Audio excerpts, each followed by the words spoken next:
Баршаңызға қайырлы күн. Бүгін сіздерге тоң майдан жасалатын, осылай дәмді болып шығатын қаттаманың рецептісін жасап көрсетемін. Бізде осылай дәмді болып шығады. Қатпарлары да жұп-жұқа болады. Бір жасағаннан шығады. Осы рецептпен жасап көріңіздер. Видеоны соңына дейін қараңыз. Ыдысымызға суымызды құямыз.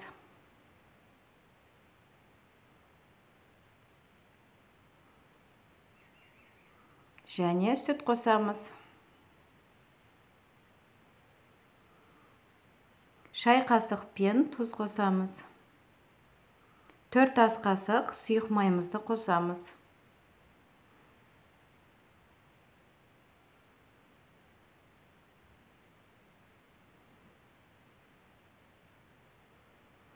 Венчикпен араластырамыз.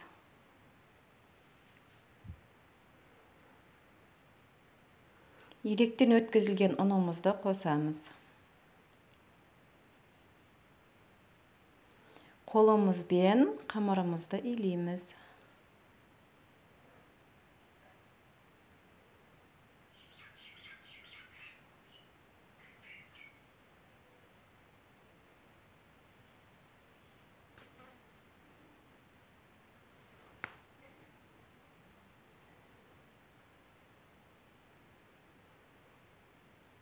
Ұнымызды осылай аз-аздан қосамыз.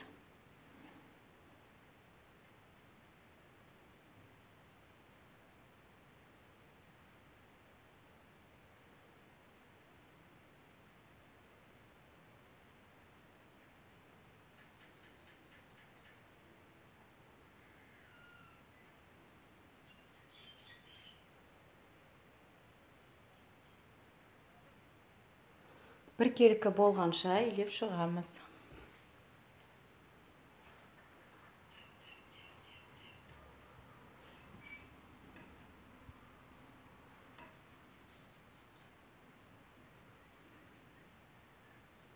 Үстелдің үстіне қайтарып илейміз.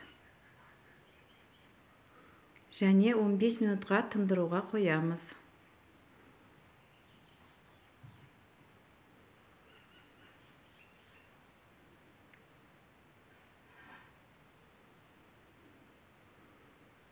Тағы да бір қайтара илеп шығамыз.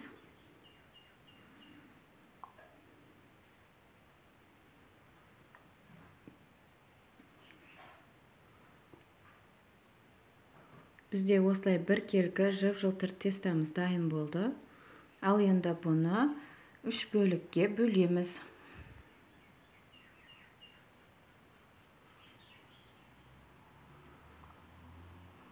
Және осылай домалақтап шығамыз.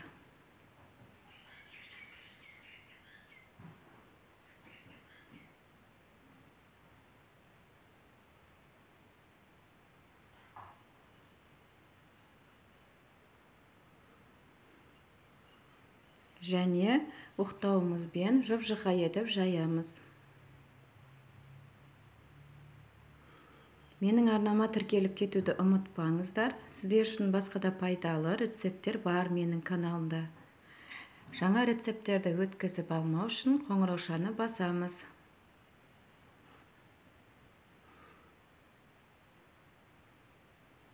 Ұнымызды сеуіп отырып, жұп-жұқа етіп жайып шығамыз.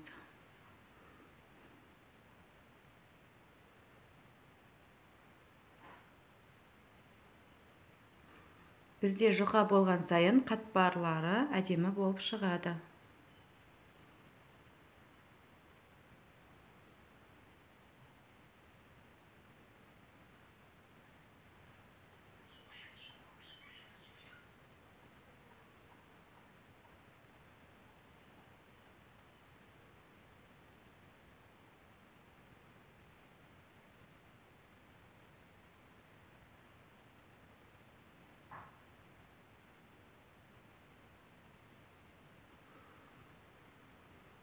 Жұп-жұқа етіп жайып алдық.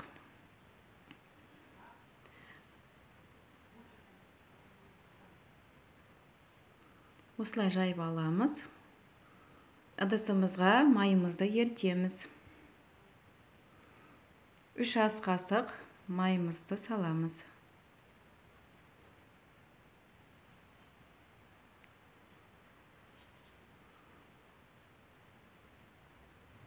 Және отта ертеміз. Сұйық май қосамыз.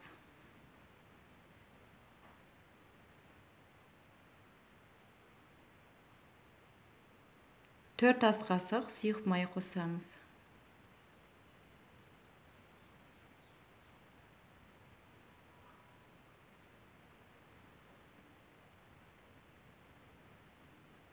Осы еріген майымызды жайған қамаларымыздың үстінен қолымызбен барлық шетіне жайып шығамыз.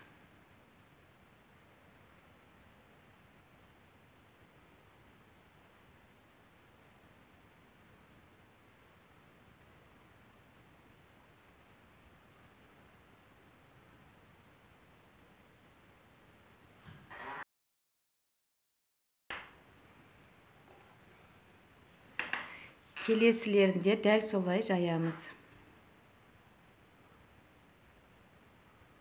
3 тестамызды бірге ораймыз біз.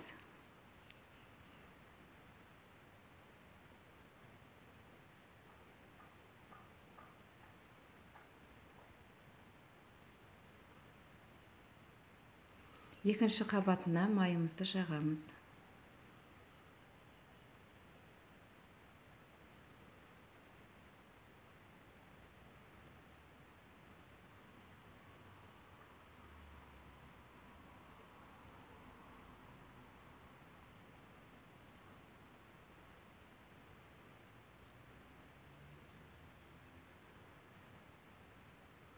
Келесі үшінші бөлігін жаямыз.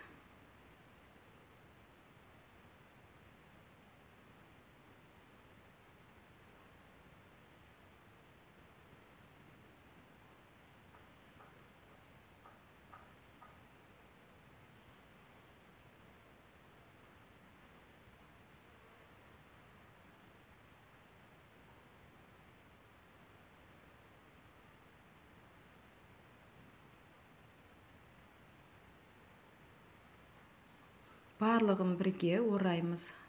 Нығыздап отырып ораймыз.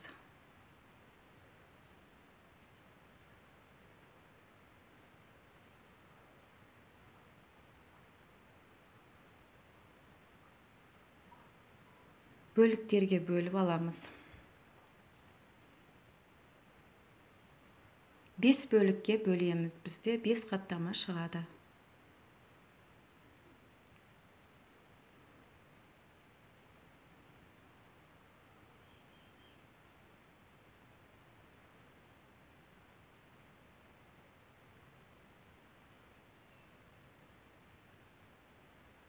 Осылай жинап аламыз.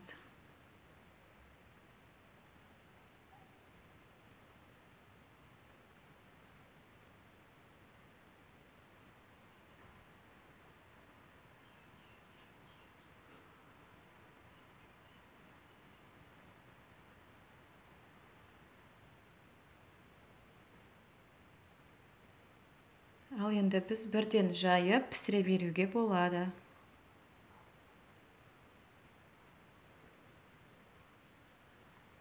Жұқалап жайып аламыз.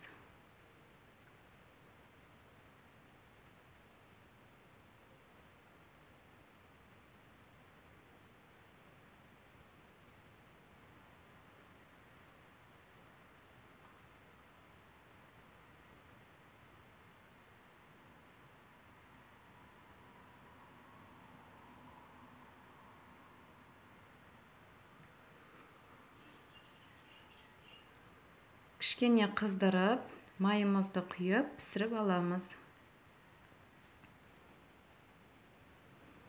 Екі бетін қызартып, пісіріп аламыз.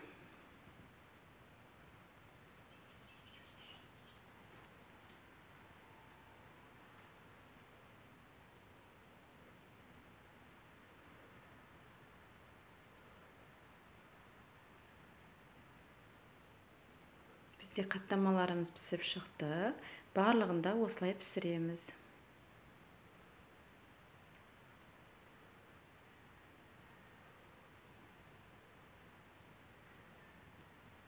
Қаттамаларымыз дайын болды. Баршаңызға ас болсын.